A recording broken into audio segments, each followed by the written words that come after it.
Bapak Ibu Saudara dikasih Tuhan, Shalom, haleluya. Mari bersama-sama kita berikan tepuk tangan, kemuliaan bagi Tuhan kita.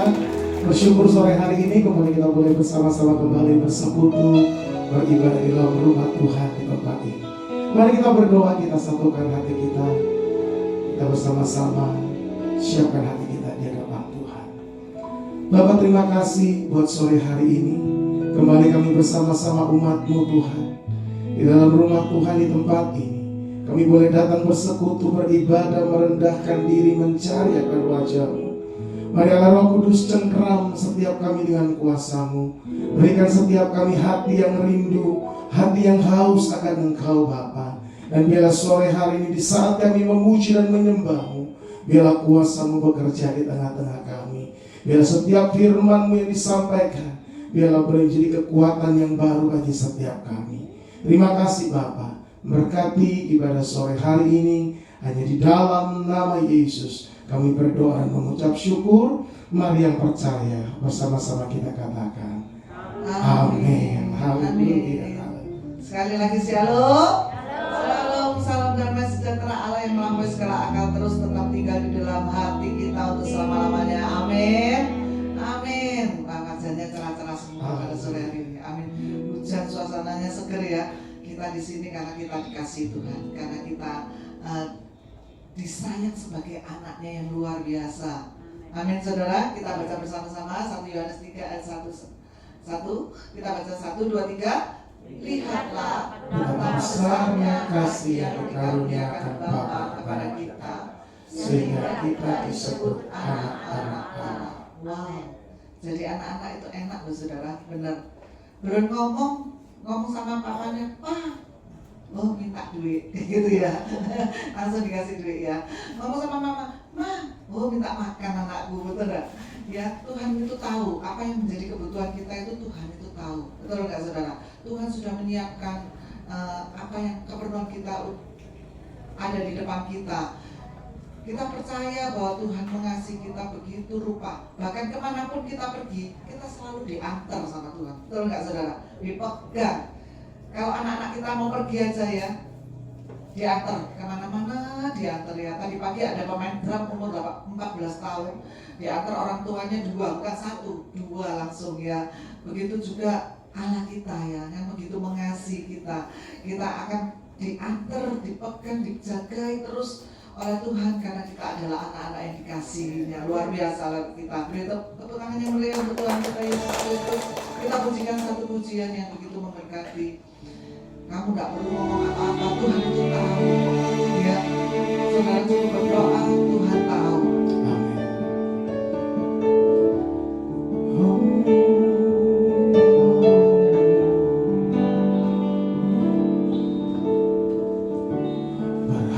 Perhatikanlah bunga bakung di ladang, Tuhan hiasi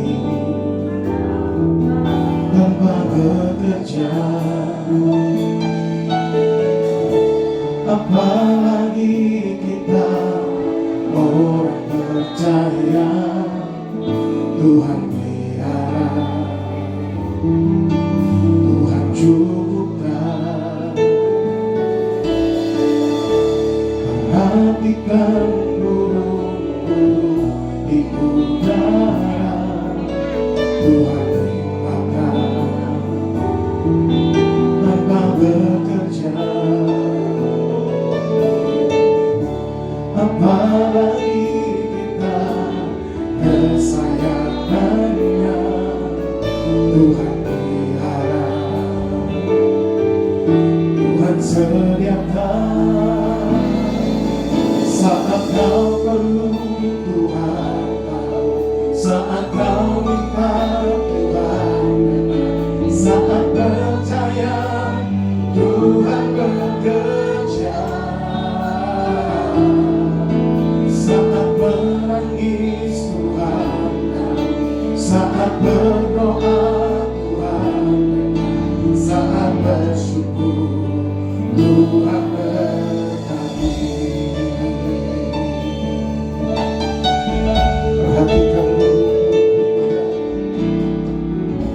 Perhatikan burung burung di udara, Tuhan lihatlah tanpa bekerja. Oh, apalagi kita kesayangannya, Tuhan pelihara, Tuhan sediakan saat kau perlu Tuhan, saat kau minta Tuhan, saat percaya Tuhan bekerja,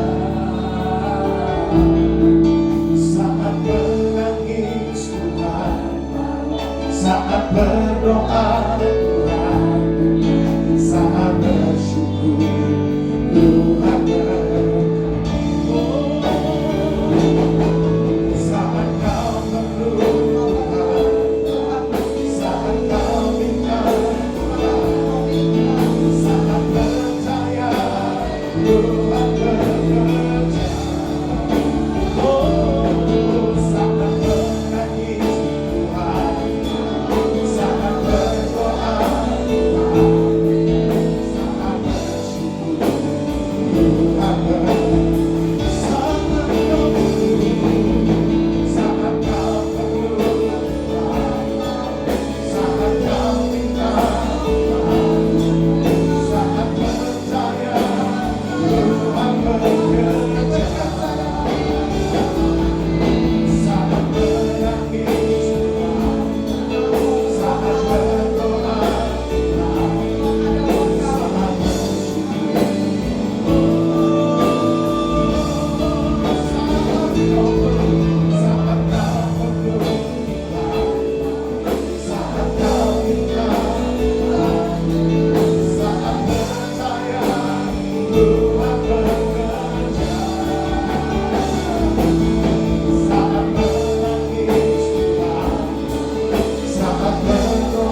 Saudaraku sembah Dia. Mari pribadi lepas pribadi, mari alami Tuhan sore hari. Mari pribadi lepas pribadi, mari sembah Dia. Shikata baba baba baba baba baba baba kabara laba laba. Shikata laba laba laba ya laba ya. Shikata laba laba laba ya laba laba laba laba ya laba ya laba. Kami menyembah. Mari jangan ada kau yang berdiam di sore hari. Mari pribadi lepas pribadi, bangun keintimanmu dengan Tuhan. Jangan ada engkau yang tertunduk, lesu dan putus asa. Mari angkat wajahmu di hadapan Tuhan. Mari bersama-sama sembah Dia. Mari bermazmur di hadapan Tuhan. Engkau baik, Engkau baik, Yesus Engkau baik. Kami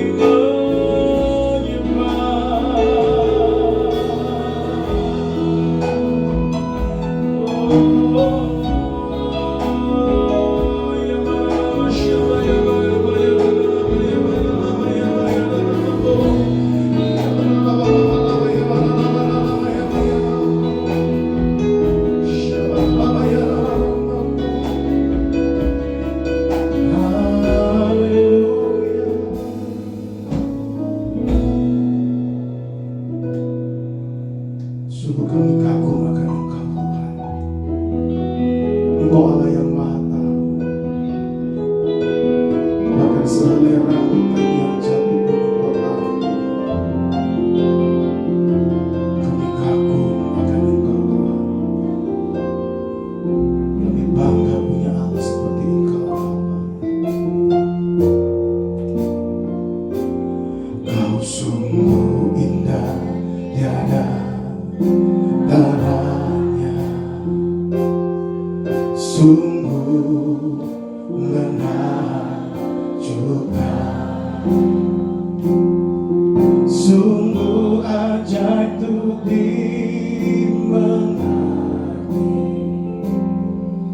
lebih dari semua yang ada.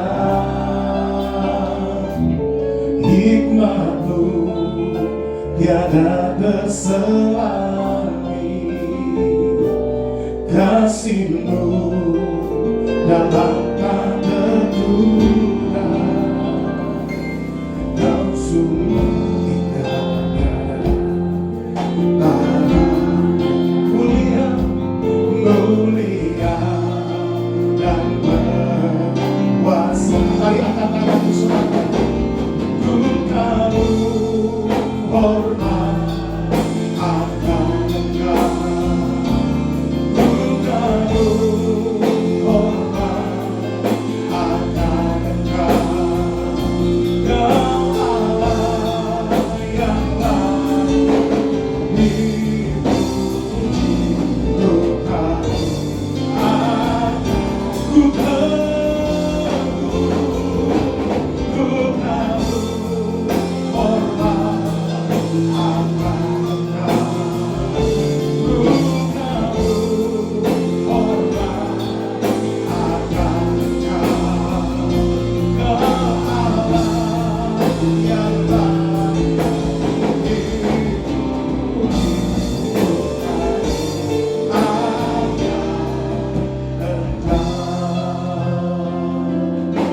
mari cepat sendiri katakan, kau sungguh indah, kau sungguh indah,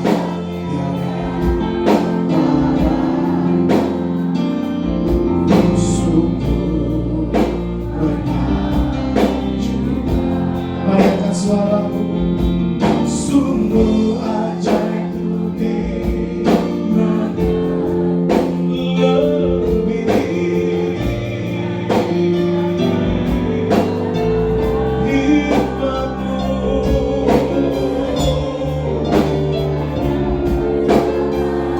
katakan kasih-Mu Tuhan, kasih-Mu dalam hatiku.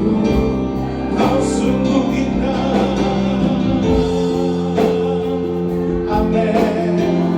Mari jemaat Tuhan angkat suaramu mulia dan berkuasa. Angkat suaramu, bukamu hormat akan Engkau. Bukamu hormat akan Engkau Allah. Kami menyembah Tuhan di tempat ini. Bukamu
Mari jemaat Tuhan, angkat suaramu, akan Engkau, Kau Allah yang layak dipuji.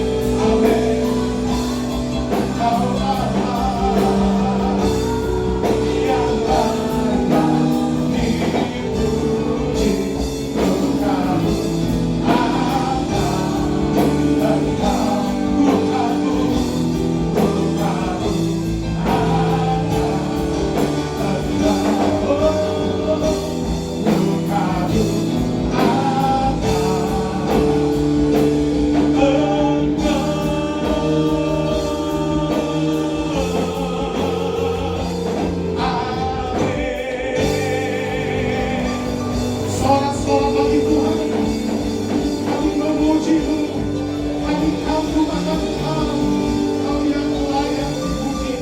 Hanya di dalam nama Yesus yang percaya bersukacita bersama-sama kita katakan amin. Tepuk tangan yang lebih meriah lagi bagi Tuhan kita. Biarlah anggur yang baru Tuhan curahkan bagi setiap kita sore hari ini. Tepuk tangan sama-sama.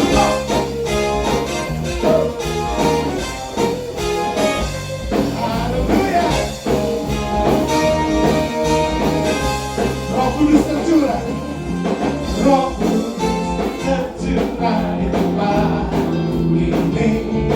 Murahkan yang ajaib, memulihkan Tuhannya. Roh Kudus tercurah bagi gerejanya.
curahkan penuh diri saudara, buka belakang saudara.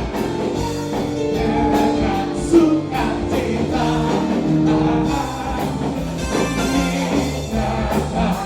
tercurah urapi, nyata kuasa. Semua katakan, aku tercurah penuh.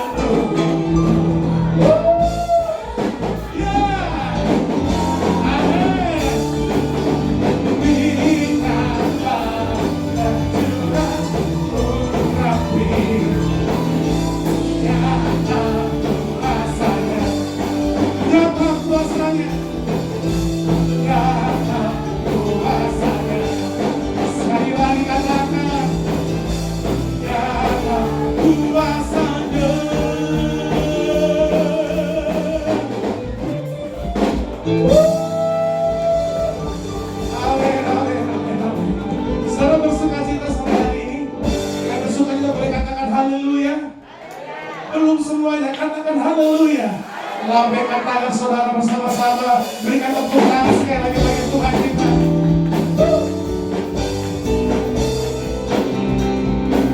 Mari Tuhan Tuhan, kita akan kembalikan Tuhan sore hari ini. Katakan di hadapan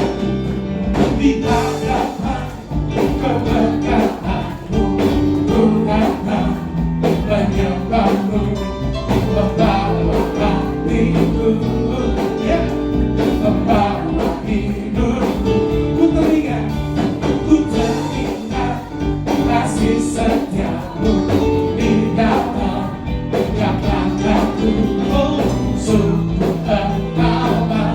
Semua yang percaya angkat jempolmu.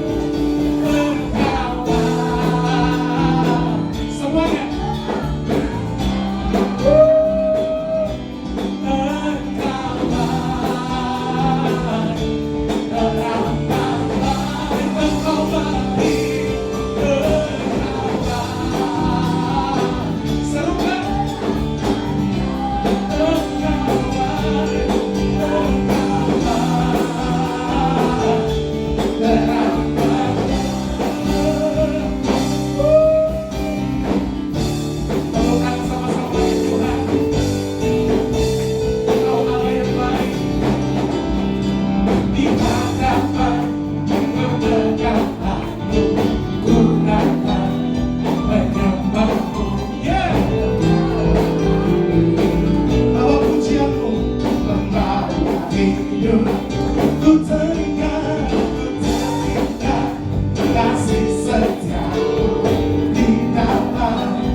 Silakan duduk Bapak Ibu Saudara.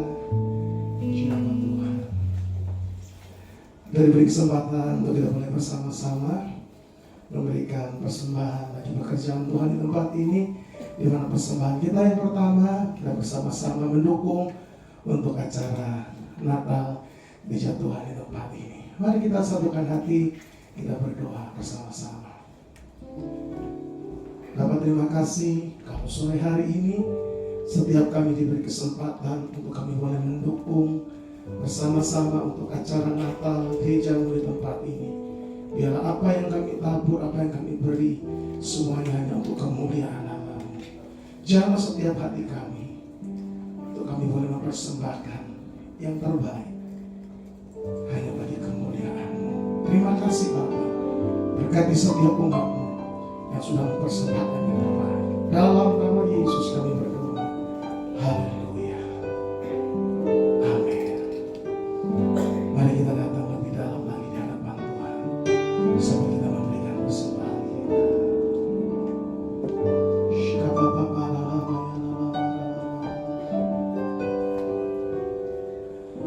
Tuhan, Kau sempurna dalam rencana-Mu dan karya-Mu. Ku serahkan hidupku, murnikan dengan Roh-Mu. Tuhan, Kau sempurna dalam rencana-Mu dan karya-Mu. Ku serahkan hidupku, murnikan dengan Roh-Mu. Semua katakan sama-sama. Hidupku menggenapi firman-Mu, tanda mujizat sertai tiap langkahku. Kau bersamaku di dalamku, jadi bukti kuasa-Mu. Mari coba bersama-sama katakan, Tuhan Kau sempurna.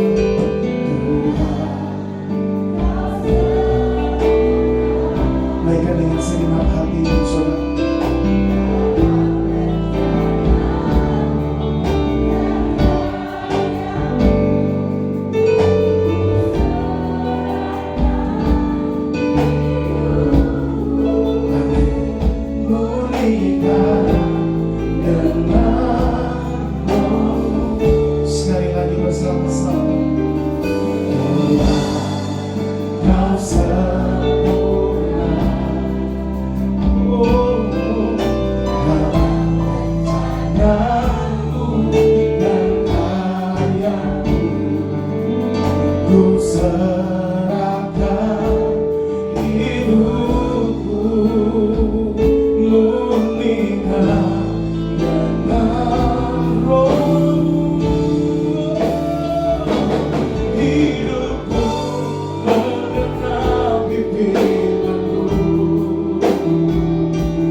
Sekali lagi mari angkat kedua tanganmu di hadapan Tuhan sore hari ini.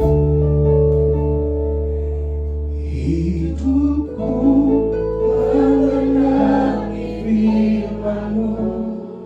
Haleluya. Tanda mujizat sedari tiap langkahku. Kau bersamaku di dalamku, jadi bukti kebesaran-Mu. Kau bersamaku, Kau bersamaku di dalamku, jadi bukti kebesaran-Mu. Sekali lagi katakan, Kau bersamaku di dalamku, jadi bukti kebesaran-Mu.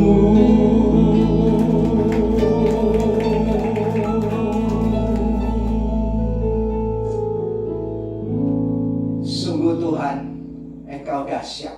Amin. Karena itu lanjutkanlah apa yang menjadi kehendak-Mu atas setiap pribadi kami yang hadir pada sore hari ini. Dan supaya kami tanggap, supaya kami boleh benar-benar menjadi penggenap-penggenap firman Tuhan di akhir zaman ini. Kami siap menerima kebenaran firman Tuhan hanya di dalam nama Tuhan Yesus Kristus. Yang setuju sudah diberkati, katakan amin. Silakan duduk saudara yang dikasihi oleh Tuhan. Ya.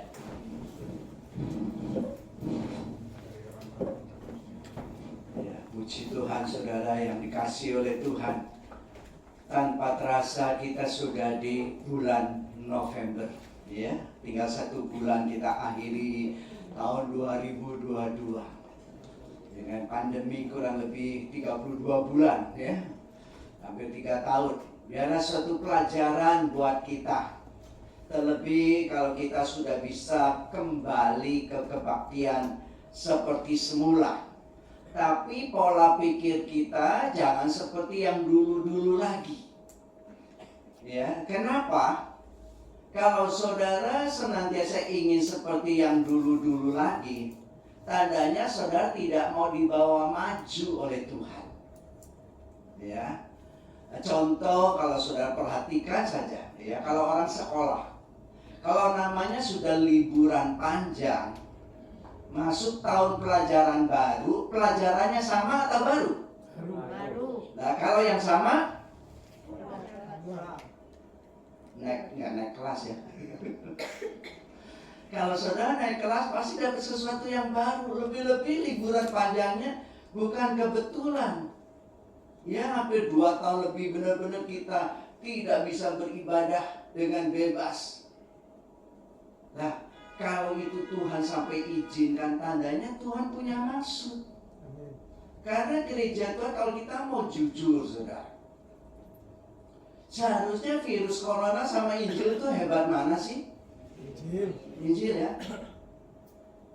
Tapi kenyataannya saudara, ya, coba kita menjadi bahan renungan supaya kita sadar gitu loh saudara. Secara fakta memang kita percaya Injil itu lebih dahsyat daripada virus corona. Tapi virus corona yang terjadinya 31 Desember 2019 sampai bulan Juni 2020 saja hampir 200 negara lebih, hampir setengah tahunan dilanda oleh virus begitu cepat. Injil ini sudah 21 abad loh saudara. Kan abad ke-21 sudah sampai 200 lebih belum? Coba renungkan saudara. Sama-sama nggak kelihatan, tetapi begitu liciknya iblis. Dan begitu tanpa sadar gereja Tuhan terjebak dengan hal yang contoh lagi. Kalau saya mau gambarkan saudara, Injil itu saudara sadar nggak bahwa Injil itu gratis? Gratis ya. Kalau narkoba gratis nggak? Mahal ya, bayar ya. Narkoba pakai iklan nggak? Injil pakai iklan, buktinya kok kalah hebatnya ya. Coba renungkan saudara. Saya bukan mau guyon, tapi untuk supaya saudara sadar kenapa yang hebat tapi tidak menjadi kenyataan, yang kurang hebat kok nyata gitu loh saudara. Dan ini yang seharusnya kita sadari. Narkoba nggak perlu pakai iklan, harganya mahal, ketangkep. Kalau berbuat ketangkep, jual atau pakai kan ketangkep. Kalau di sini kan gratis, nggak pakai iklan, dimerdekakan. Tetapi kok hebatnya kok nggak nyata. Memang kita nyanyikan hebat, Tuhan dahsyat, Tuhan sempurna, benar. Saya tidak mengecilkan Tuhan. Cuma kehebatan Tuhan kenapa tidak nyata buat gerejanya gitu loh saudara. Pasti ada sesuatu yang nggak benar. Lebih-lebih saudara, sebagai jemaat Tuhan, kita sadar sesungguhnya yang Tuhan mau berurusan dengan kita itu setiap hari. Ya, jangan kita anggap lagu hari ini tuh ada harinya Tuhan misalnya. Memang, tapi kalau kita nyanyikan besok kan juga hari ini harinya Tuhan. Selasa juga sama. Makanya saya suka lihat, saya selidiki, belum sampai hari ini belum saya temukan. Kalau sudah hari Minggu, HP saudara, kalau ada ucapan-ucapan selamat, ya, selamat hari Minggu, ucapannya selanjutnya apa? Selamat beribadah, kan gitu ya? Ada nggak di hari Seninnya selamat ibadah? Nggak ada. Selasa? Nah, saudara sadar nggak? Kalau kita hanya selamat ibadahnya Minggu, kita ini sedang terjebak dengan yang disebut roh agamawi. Kenapa? Karena agama itu punya tempat, punya sarana, itu cirinya agama. Makanya di jam-jam tertentu, di waktu-waktu tertentu, di tempat-tempat tertentu. Tetapi kan Yesus datang sudah ngomong sama perempuan Samaria. Saatnya telah tiba, sekarang penyembah Bapa menyembah dalam roh. R-nya huruf kecil, bukan huruf besar. Dan kebenaran.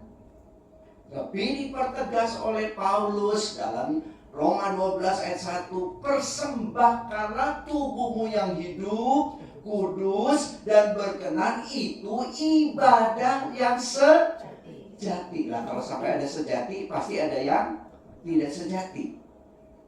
Nah, selama ini saudara mempersembahkan melalui roh, karena gereja Tuhan ini kan secara rohani. Memang dalam perjanjian lama bait Allah datang untuk beribadah, tapi sudah diperjelas juga dalam perjanjian baru. Tidak tahukah kamu tubuhmu itu bait roh Allah? Jadi dengan kata lain, di mana saudara bekerja itu ibadah. Saudara yang belajar juga ibadah. Yang melakukan berumah tangga itu juga ibadah. Karena kata-kata ibadah yang lebih mudah dimengerti dengan kita sekalian, karena dia Immanuel, hidup bareng, jalan bareng sama Tuhan. Icu tung sing, icu tung wo. Jadi kita sama-sama kemana pergi bersama Tuhan, ya. Makanya Tuhan ingin merubah supaya kita memiliki wawasan yang lebih terbuka. Jangan kita anggap ibadah itu cuma hari Minggu yang jam sekian sampai jam sekian saja. Saya tidak katakan itu salah. Itu salah satu bagian kegiatan. Melalui peristiwa pandemi ini, Tuhan terus mau merubah segala keagamaan dengan ritual-ritualnya, supaya kita tidak dibatasi. Karena Tuhan itu nggak bisa dibatasi. Kenapa tidak bisa dibatasi? Kasih setianya selalu baru setiap pagi. Nah kalau agama kan beda, betul? Sekarang sih nggak ada. Kalau dulu sering, kalau ada petugas pengumuman, saudara-saudara, saya akan memberikan pengumuman. Kebaktian minggu depan akan berjalan seperti biasa. Ya biasa terus, saudara. Kan rutinitas biasa. Tapi kalau Tuhan yang bekerja beda terus. Kenapa? Dia membaharui terus. Begitu juga kalau manusia daging kita, lahiriah kita, maunya kalau sudah enak demikian, maunya begini terus, betul? Kalau untuk dirubah, ngambek, betul? Tapi herannya saudara sukanya misalnya nasi goreng. Ayo, nggak usah dirubah 1 minggu aja, pagi siang sore nasi goreng terus. Gimana? Loh, nggak mau juga lagi. Itulah keadaan manusia. Dikasih nyaman sedikit sudah lupa daratan. Makanya Tuhan senantiasa, kalau saudara perhatikan di dalam Alkitab Perjanjian Baru, saya ketemukan Tuhan Yesus kan pelayanan ke Bait Suci atau ke Yerusalem, pasti nginepnya di keluarga, namanya yang keluarganya yang ada di mana? Betania, Bait Tani, Betani, ya itu sama semuanya. Ada yang tahu artinya Betani? Halo? Ada yang pernah tahu nggak? Tapi jangan kaget saudara kalau saudara tahu. Tapi itu tempat kesukaan Tuhan. Buktinya pelayanan kemana dia pasti datangnya ke sana. Tahu? Arti Betani atau Betania atau Bait Tani atau Betania, artinya kunan cia. Cia itu rumah, ku itu pahit, nan itu kesulitan. Jadi dengan kata lain, rumah yang banyak masalah. Tapi Tuhan senang. Waktu saudara belum percaya, waktu terima Tuhan Yesus, biasanya orang yang terima Tuhan Yesus itu sedang mengalami susah atau yang senang? Halo? Hah? Biasanya seperti contoh bos kasino di Hong Kong itu, selama dia masih kaya, punya segala-galanya, saudara, dia tahu istri berapa, 8 atau berapa, belum selir-selirnya. Tetapi di saat dia di penjara, bertobatnya oleh seorang wanita, ya, sehingga semuanya boleh mengalami perubahan. Umumnya kan waktu kita senang, waktu kita hebat, waktu kita kuat, biasanya sering gak butuh Tuhan. Jadi Tuhan itu kan tambal butuh. Halo? Tapi Tuhan cinta. Buktinya saudara, Alkitab berbicara, kalau saudara perhatikan, orang miskin itu diurusi dalam Perjanjian Lama. Dalam hukum imamat kan dicatat. Sampai dalam Perjanjian Baru pun, sampai waktu dia berbicara, Yudas yang suka ngentit ya, orang miskin ada di antara kamu. Tapi artinya miskin sini kita harus rubah juga, ya. Miskin secara jasmani atau miskin secara rohani. Ini yang perlu saudara juga harus menangkap. Makanya seperti pujian tadi, saat kita perlu Tuhan tahu, saat kita doa Tuhan dengar, ya. Saat kita nangis, saat kita lagi saudara perlu, nggak salah. Memang itu tempat alamat kita untuk berurusan. Tapi jangan lupa, ya, bukan karena saat saya bekerja, saat saya percaya Tuhan bekerja. Loh, gitu kan kayak jackpot Tuhan itu. Tuhan itu sudah selesai di atas kayu salib, sudah menyelesaikan. Menyelesaikan apa di atas kayu salib sampai diucapkan yang terakhir? Sudah selesai. Cuma 2 kalimat. Tapi sudah dengan 2 kata ini saudara, dia mengerjakan semuanya. 1, dia berbicara kepada Bapa di surga. Dalam Yohanes 17 dikatakan, "Pak, tugasku sudah selesai." Makanya tongkat estafetnya itu diberikan kepada gereja. Di atas waktu dia mau naik ke surga kan memberi amanat, Matius 28 18-20. Dalam kitab Ibrani pasal 2 juga dikatakan iblis sudah dikalahkan. Begitu juga dalam surat Petrus yang kedua. Orang yang percaya, aku sudah mengaruniakan sampai double saudara. Kalau mau lihat kita lihat 2 Petrus 1 ayat 3 dan 4. Tuhan sudah sediakan. Jadi sesungguhnya kekristenan itu bukan dimulai dari nol, berlambat terusnya hanya jadi 10, 20, 30 sampai 100. Bukan.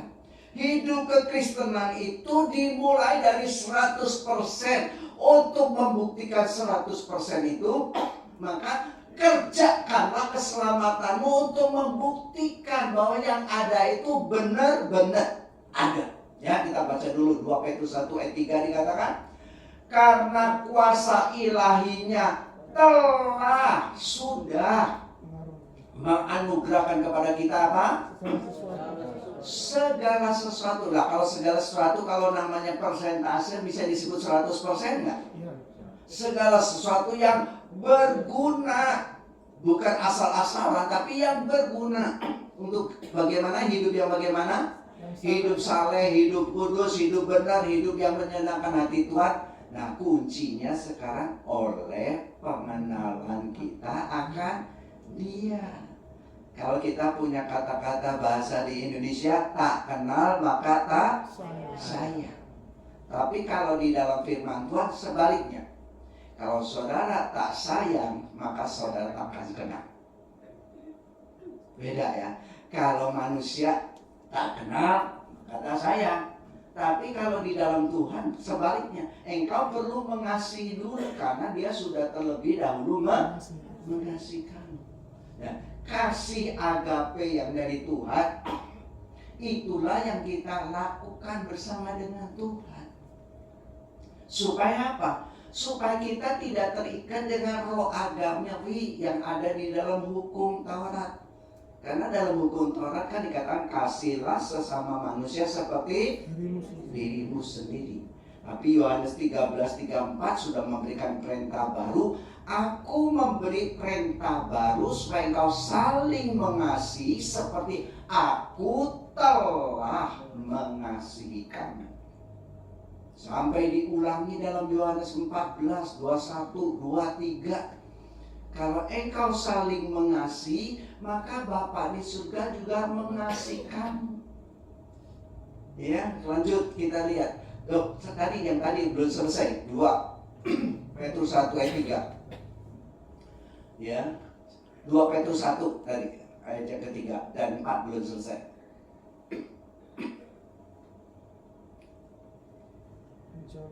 Ya, dikatakan demikian. Oleh pengenalan kita akan Dia yang telah memanggil kita oleh kuasanya yang mulia dan ajaib. Ayat 4. Dimulai lagi dengan jalan itu Ia telah menganugerahkan kepada kita. Bagaimana? Janji-janji yang berharga, nggak berharga saja, ditekankan dan yang sangat besar. Supaya apa?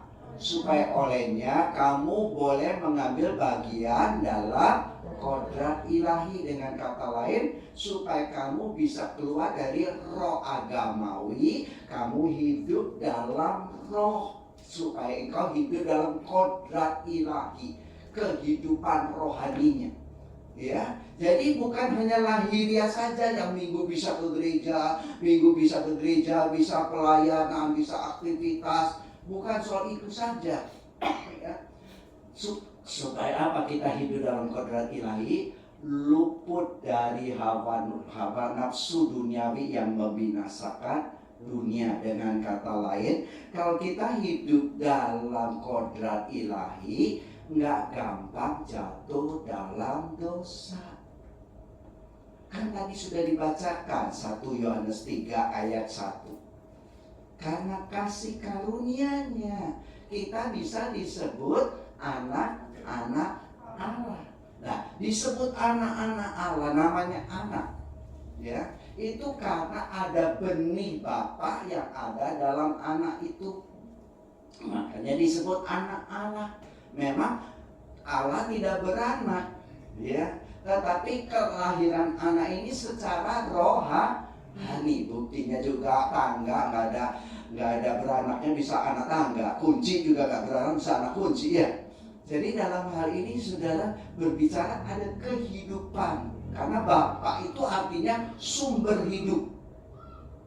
Makanya yang dirusak umumnya figur ayah, figur suami atau laki-laki. Kalau kepalanya kena, yang semuanya kan ke bawahnya kan ikut tanggung jawab. Ya, contoh di perusahaan aja, kalau kepalanya yang keliru, yang bawahnya keliru kan yang dicari kepalanya. Begitu juga tangan saudara yang mencuri, kan bukan tangannya yang ditanyain, pasti orangnya, saudara. Betul? Nah, begitu juga yang Tuhan mau dalam kehidupan kita sehari-hari. Jadi Tuhan itu sudah selesai. Jadi hidup kekristenan itu dimulai dari yang ada, berjalan. Makanya Filipi 2:12 katakan kerja karena keselamatanmu, itu artinya hidupkan terus, hidupkan. Memang keselamatan itu sudah kita terima, tapi baru wungkul utuh. Nah, dalam perjalanan itulah supaya kita bisa menikmati, maka yang utuh itu perlu kita buka, untuk kita alami, kita nikmati, alami, nikmati. Makanya supaya bisa alami, nikmati, kita perlu siap diproses atau ngadepin masalah. Kalau sekolahan nggak ada ujian, nggak ada ulangan, terus langsung lulus, terus gimana saudara? Pasti murid-muridnya jadi murid blow on. Maka itu kata-kata mukjizat aja yang selama ini saudara memiliki konsep sampai di mana? Kan pengertian kita mukjizat saudara misalnya utang 100 juta. Ya nggak tahu ada nggak? Ya, tahu-tahu didoakan 3 hari beres lunas. Senang nggak? Lain kali utang lagi saudara, enak. Kita sing utang, Tuhan sing suruh bayar. Itu namanya kurang ajar. Tapi herannya pendeta ngajari gitu lagi herannya. Ya, jadi sesungguhnya kan nggak pada tempatnya. Kalau kita salah ya kita harus rubah gitu saudara, supaya kita benar-benar kerja lebih sungguh-sungguh. Kekeliruan yang lalu tanggalkan. Makanya firman Tuhan katakan, di dalam Kristus kamu ciptaan yang baru. Jadi hidup kekristenan itu bukan soal sibuk dalam kebaktian, bukan sibuk dalam pelayanan.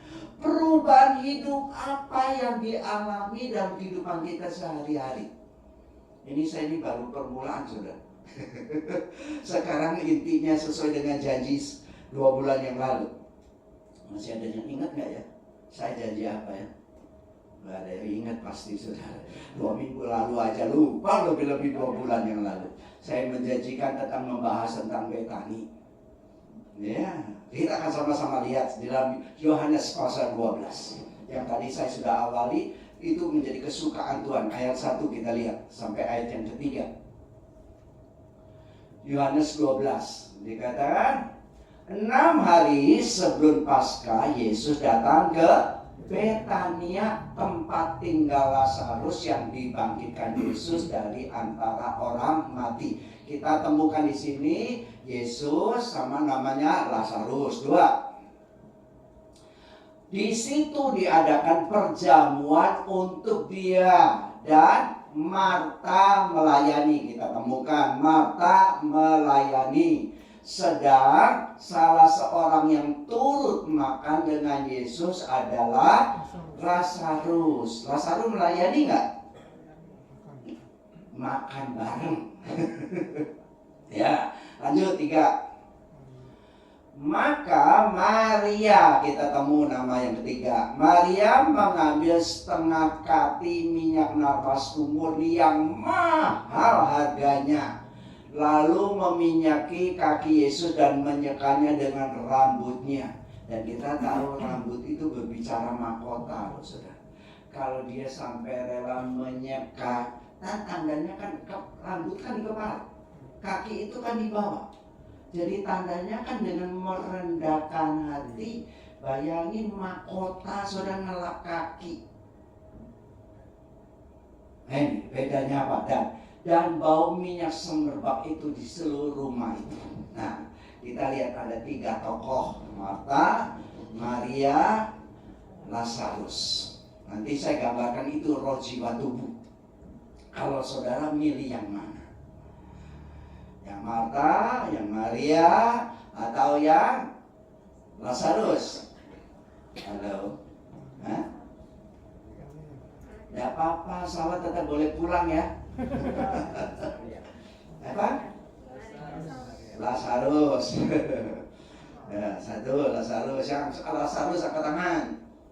1, 2, 3. Yang Maria angkat tangan. 1, 2, 3. Oh, yang Marta. Di sini nggak dikatakan Marta ngomel loh, saudara. Marta melayani. Beda dengan Lukas 10 ayat 38 sampai 42. Ya. Saya gambarkan Marta itu tubuh, Maria itu roh, ya. Lazarus itu jiwa. Kenapa? Alkitab berkata roh itu penurut, tapi daging lemah. Kan satu-satu. Nah, supaya menang rohnya, maka jiwanya kan harus berpihak kepada roh supaya 2-1. Betul? Nah, begitu juga hidup saudara. Memang tubuh saudara ingin dekat dengan Tuhan, ingin baca firman Tuhan, ingin berdoa kalau perlu segala waktu. Tapi sering keinginan itu tercapai nggak? Dalam hati sih mau. Aku bukan sengaja mau melawan Tuhan. Enggak, aku mau sungguh-sungguh. Tapi kenapa ya kok aku jatuh lagi. Pernah ngalamin nggak? Nah, karena kita masih baru, mungkin kita belum kuat. Memang roh penurut, tapi daging lemah. Makanya salah satu yang perlu kita alami, yang pertama, Lazarus yang makan bareng bersama dengan Tuhan Yesus, yang sudah bangkit dari antara orang mati. Ya, nah, kalau namanya bangkit dari antara orang mati, pola pikirnya harus bagaimana? Kita lihat 2 Korintus 5:15.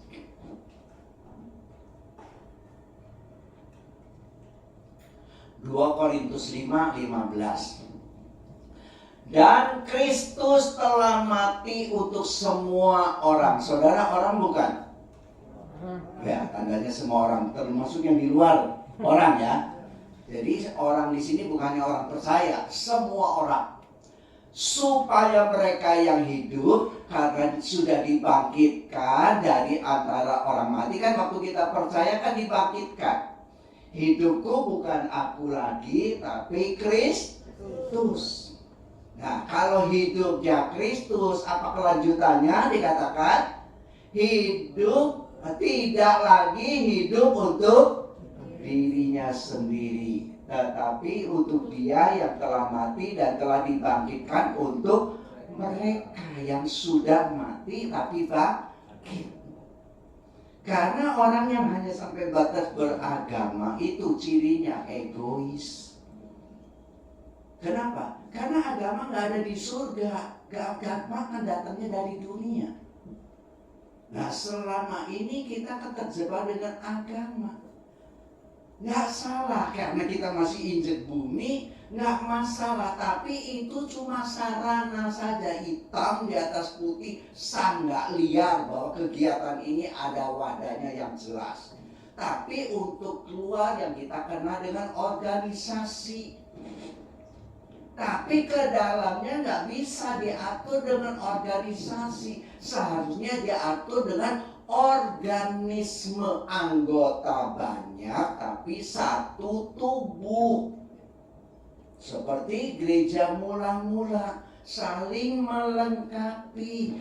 Yang aktif bukan hanya tertentu. Kalau di sini yang aktif pemusik, ya, pemuji, pembicara, cuma berdoa atau pelayan, cuma berapa gelintir. Tapi yang Tuhan itu sama-sama bersekutu. Di mana? Alkitab. Bukan kebetulan kalau 10 Maret 2020 pemerintah mengadakan dimulai kegiatan pekerjaan belajar, dimulai di mana? Di rumah. Seharusnya dimulai dari rumah. Kenapa? Karena Alkitab sendiri Matius 18 di mana bila mana ada 2 orang sepakat.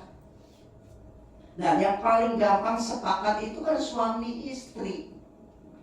Di mana 2-3 orang kalau anaknya ada juga, mereka sama-sama Tuhan hadir. Makanya kalau saudara perhatikan Matius 18 kan awalnya kan belajarlah sama anak. Jadi kalau saudara lihat anak saudara aneh-aneh, seharusnya dia itu dosen kita. Apakah perbuatan yang dilakukan anak itu dilakukan nggak buat kita? Karena biasanya anak itu polos. Ya, contoh yang paling gampang. Saudara untuk mau jadi orang munafik lebih gampang di gereja atau di rumah? Halo. Saudara kalau mau jadi orang munafik, munafik itu luar dan dalam beda gitu saudara. Lebih gampang di gereja atau di rumah? Jadi kalau gitu di gereja banyak orang munafik ya. Soalnya kalau mau di rumah mau munafik apanya? Kayak langsung saat masing-masing. Ya.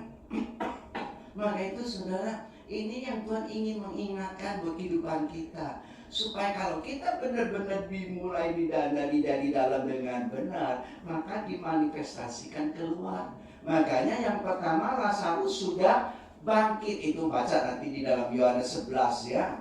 PR buat saudara. Karena pasal 12 itu kan pestanya. Jadi setelah bangkit makan bareng. Nah sekarang kita tahu kalau kita sudah bangkit, makanannya harus sama dengan Yesus. Kita lihat Yohanes 4:34. Makanan Yesus apa? Nah ini yang perlu saudara tahu. Kata Yesus kepada mereka, makananku ialah melakukan kehendak Bapa yang mengutus aku dan menyelesaikan pekerjaan Bapa. Kalau saudara benar-benar sudah bangkit, maka makanannya dengan kata lain melakukan kehendak Bapa. Karena Matius 7:21 katakan bukan orang yang berseru-seru Tuhan yang masuk kerajaan surga, tapi yang melakukan kehendak Bapa. Jadi sejak kita menjadi orang percaya melalui peristiwa pandemi ini, kita ini sedang digiring untuk supaya kita menjadi pelaku-pelaku firman. Apa kehendak Tuhan? Karena kehendak Tuhan itu yang menyenangkan hati Tuhan. Biarpun Daud sempat cacat dengan Bathsheba, tapi kalau sudah bacakan Kisah Rasul 13, apa yang dikatakan? Dia berkenan di hatiku. Bayangin saudara. Ya, Daud itu berkenan di hati Tuhan. Kenapa? Salah cepat ngaku, cepat dibereskan. Nggak seperti Saul. Salah cari alasan, bukan salah saya. Terlambat sih Samuel, sampai aku mempersembahkan korban. Itu dalam 1 Samuel 13. Pasal 15 juga demikian. Sudah dipesan, dibantai semua binatang, raja, semua orangnya harus habis. Tahu-taunya rajanya ditawan, dibawa pulang. Karena kalau raja musuh bisa ditawan dan dibawa pulang, itu suatu kebanggaan tersendiri bagi raja. Tandanya menang dan bisa dipermalukan. Lupa kalau menang itu Tuhan yang berperang ganti kita. Amin. Maka itu saudara, ini yang Tuhan ingin mengingatkan. Satu, tadi sudah dibangkitkan belum dari antara orang mati. Dan ciri orang bangkit dari orang mati tidak mementingkan dirinya sendiri. Kalau dia tidak mementingkan dirinya sendiri, pasti lebih mudah melakukan kehendak Tuhan. Nah, supaya kita bisa melakukan kehendak Tuhan itu membutuhkan proses. Contoh saudara yang bekerja, ada nggak perusahaan lamaran kerja cuma lihat wajah saudara ganteng kagak tuh diterima langsung? Ada nggak? Jangan-jangan perusahaan abal-abal gitu. Ya pasti ada, mungkin ada psikotesnya, ada biodatanya dicari macam-macam perusahaan-perusahaan besar. Dulu saya masih ingat ada satu perusahaan waktu masih kecil, bosnya sendiri yang wawancara. Dikenalkan, oh iya saya kerja besok. Sekarang perusahaannya bercabang-cabang, ya dari perusahaan cuma toko berapa meter persegi, sekarang perusahaannya sampai 20 lebih. Ya, kenapa saya mengikuti? Karena saya kenal dengan keluarga mereka, sedang mereka masih sekolah. Ya, dan nggak jauh juga di Tambarejo. Ya, jadi dalam hal ini saudara, sehingga akhirnya sekarang sudah berjalan menjadi grup, ya, sehingga di beberapa kota, di Semarang, di Kalimantan, sampai di Singapura. Dan waktu saya dengar ini, karena pikirnya saya suka pelayanan di sana, sehingga ada ponakan saya berkata, istilahnya mungkin dapat dispensasi kalau omnya. Saya nggak mau, karena ada aturan mainnya sendiri. Ya, nggak bisa istilahnya kolusi ya atau KKN. Jadi diterima nggak terima ya tergantung casting yang ada. Jadi dalam hal ini beda. Kenapa perusahaan sampai harus melalui tahap-tahap tertentu untuk tes supaya menghasilkan yang sesuai standar yang perusahaan mau? Setuju? Sama Bapak di surga juga. Karena dia mempersiapkan saudara dan saya menjadi mempelainya. Supaya hidup kita ini sama seperti Tuhan Yesus. Bukan sama seperti pendeta besar, bukan. Nah kalau kita sadar bahwa hidup kekristenan kan gak ada santai-santai seenaknya. Kita perlu serius. Maka itu saudara gak cukup hanya itu. Saya mau buktikan lagi. Kita lihat sekarang Yohanes 12 ayat 9 mulai ayat sampai 11. Apa yang terjadi? Bukan gara-gara harta kekayaan, bukan karena sibuk pelayanan orang menjadi bertobat dan percaya, tetapi ayo kita lihat. Dikatakan sejumlah besar orang Yahudi mendengar bahwa Yesus ada di sana dan mereka datang bukan hanya karena Yesus, melainkan juga untuk melihat Lazarus, saudara dan saya. Lazarus itu kan gambaran kita yang mati dibangkitkan, yang telah dibagikan dari antara orang mati. Gak berhenti di situ saja. Apa yang terjadi? 10. Lalu imam-imam kepala bermufakat untuk membunuh Lazarus juga. Kenapa mau dibunuh? 11. Sebab karena Lazarus, banyak orang Yahudi meninggalkan mereka dan percaya kepada Yesus. Sesungguhnya gereja itu melalui lihat saudara, orang jadi percaya. Melihat saudara, orang jadi percaya. Melihat saya, orang jadi percaya. Itu yang dinanti-nantikan. Tapi sekarang lihat kita, potongan juga gak ada ya. Model juga. Coba renungkan. Kalau kita mau mikirnya kapan jauhnya, terlalu jauh. Sasaran ini targetnya Tuhan loh saudara. Supaya orang percaya itu bukan karena lihat Yesus, tapi lihat Yesus yang ada dalam hidup saudara. Kenapa? Alkitab sendiri berkata, kamu surat Kristus yang terbuka yang bisa dibaca. Kenapa Tuhan izinkan di tengah-tengah pandemi peristiwa yang mencoreng hidup kekristenan kok beruntun terus di tahun ini, ya? Belum urusan namanya pejabat yang seharusnya menjadi penegak hukum, tahu-taunya polisi membunuh polisi lagi. Nah ini yang aneh saudara, ya.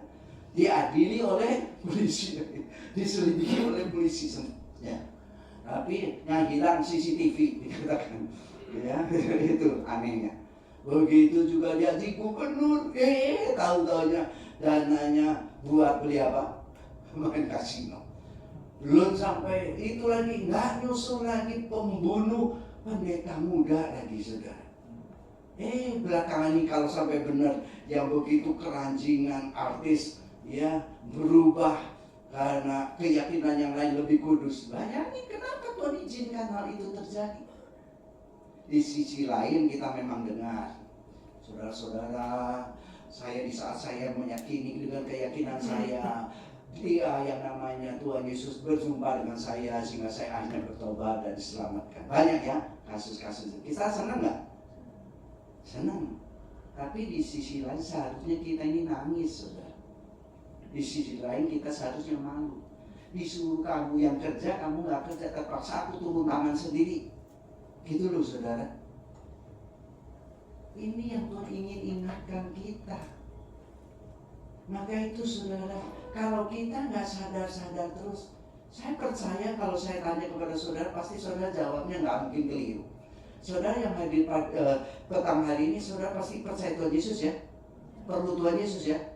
Ya, setuju? Setuju? Mulai sore hari ini, malam hari ini, saudara tingkatkan pengertian itu. Sesungguhnya sejak awal Tuhan itu perlu saudara dan saya. Kalau Tuhan gak perlu saudara dan saya, kenapa saudara dipanggil dan dipilih?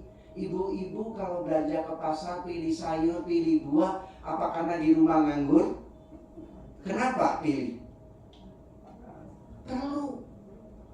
Begitu juga Tuhan perlu. Bukan kamu yang pilih aku yang pilih kamu. Yohanes 15:16. Jadi dengan kata lain, kata-kata pilih, aku perlu kamu. Makanya kutetapkan, artinya dilantik supaya mendapat otoritas, supaya kamu pergi menghasilkan buah. Tapi sayang, itu bukan tugas pendeta penginjil. Itu tugas kita semuanya. Nah, kalau kita sadar selama ini pikir kita perlu sibuk dengan kegiatan-kegiatan, repot, terus pelayanan. Saya tidak katakan pelayanan salah, bukan. Tetapi tingkatkan pengertiannya. Melalui pandemi itu Tuhan itu sedang melatih kita. Saya masih ingat ada seorang pemusik di salah satu gereja. Ya, karena di Jakarta itu kan biasanya kan cukup sibuk, saudara. Gereja tertentu pemusiknya nggak tertentu terus. Lebih-lebih kalau kebaktian yang 5-6 kali. Kan gantian. Tahu-tahunya pas pandemi istilahnya di PHK, saudara. Nggak sanggup untuk mendanai. Dan akhirnya akan jadi namanya keluarga butuh hidup. Dia coba-coba. Akhirnya buat catering. Sekarang jadi maju, saudara. Nggak ngerti. Jadi sesungguhnya kesulitan itu sesungguhnya sedang membawa saudara untuk mengembangkan potensi saudara. Sebab orang kalau nggak kepepet itu biasanya nggak tahu aslinya.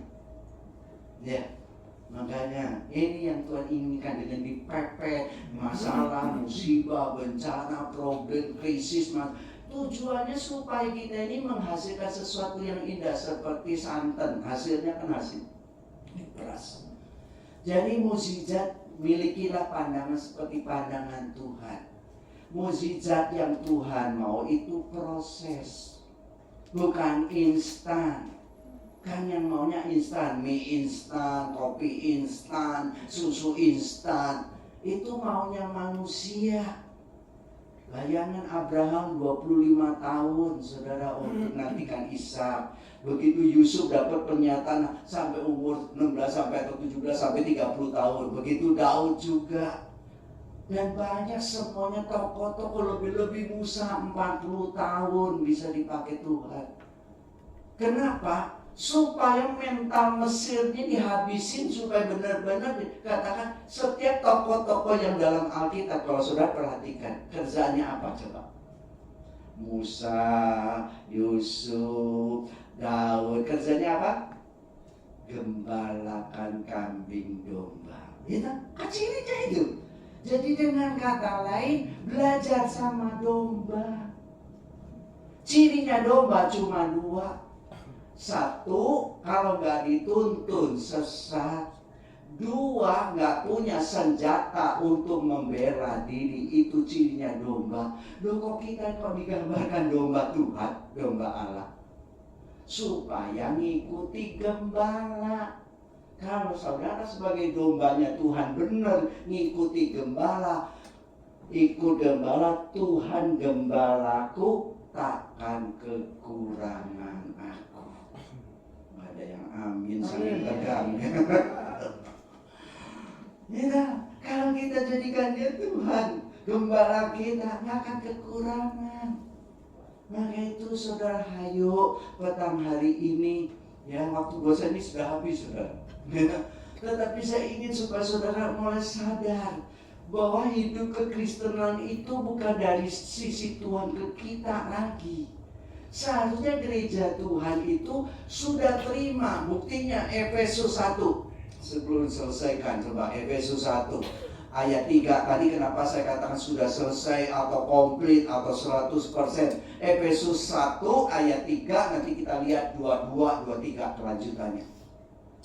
Terpujilah Allah dan Bapa Tuhan kita Yesus Kristus yang dalam Kristus telah mengaruniakan apa?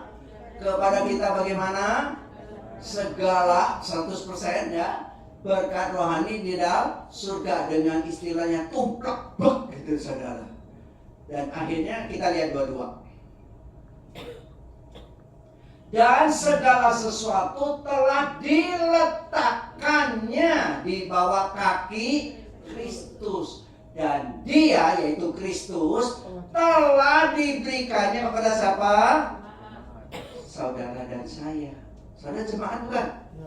Iya toh. Sudah diberikan sebagai dia kepala dan kita dari segala yang ada. Nah, gak berhenti situ. 23 coba kita perhatikan.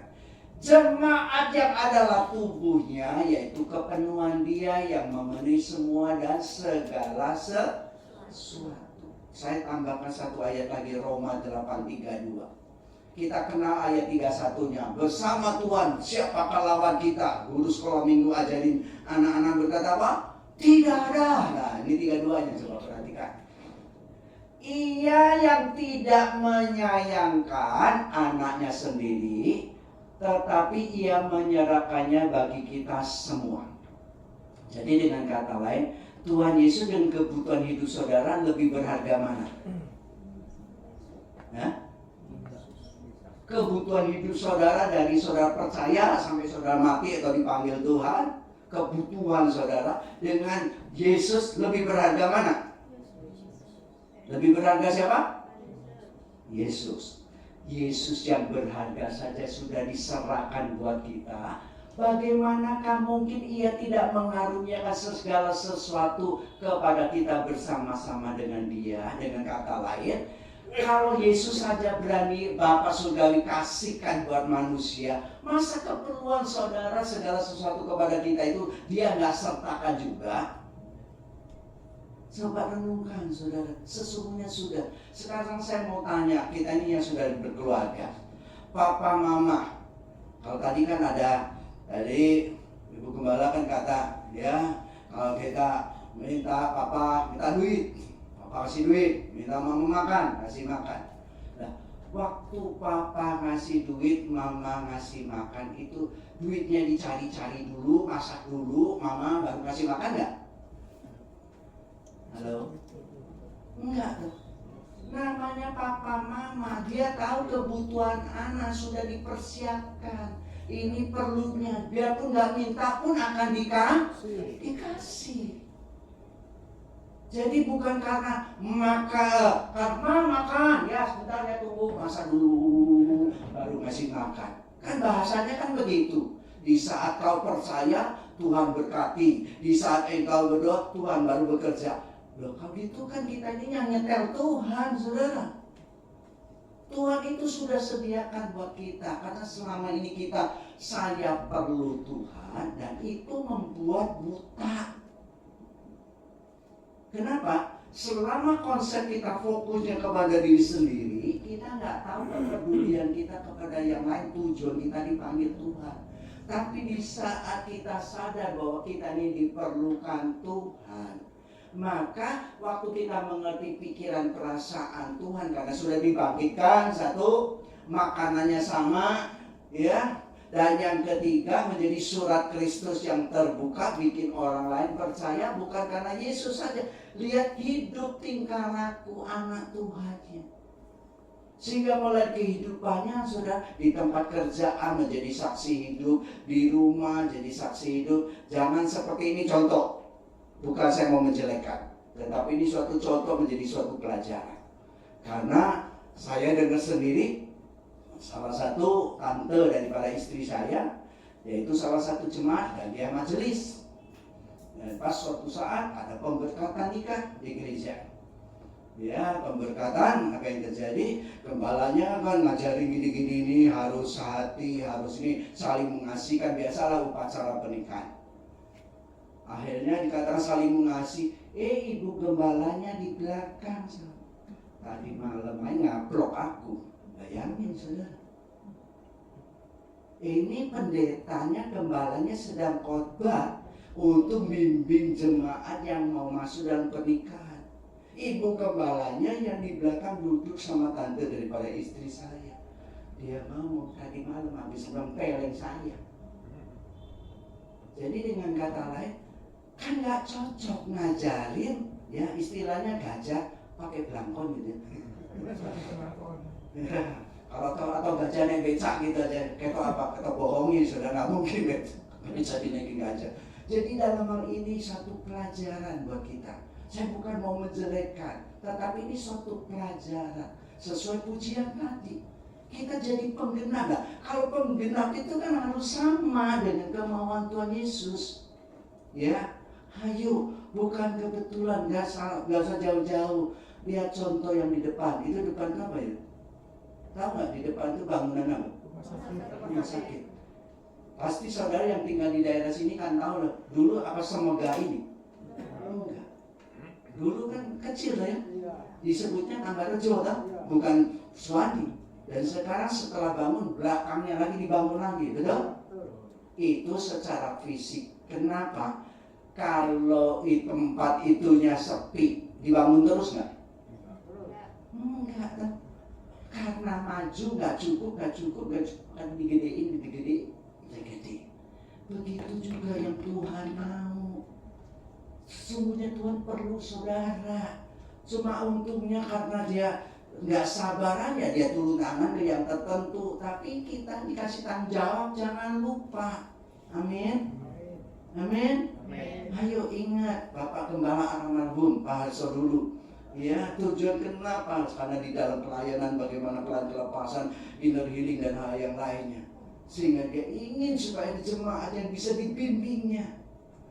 Maka itu saudara penerusnya sekarang, ya, anak dan cucunya. Dan ini ayo kita sekalian juga. Kita nggak perlu tahu sejarahnya, tapi yang jelas Yesus senang datang ke Betania. Yesus senang datang di Betani. Kenapa? Karena dia mau rombak keadaan yang tidak mungkin menjadi mungkin, yang susah menjadi senang bersama dengan Tuhan Yesus, yang sakit penyakit disembuhkan, bahkan mati pun dibangkitkan. Saya yang ngotot di situ nggak ada yang amin. Ya karena waktunya sudah habis.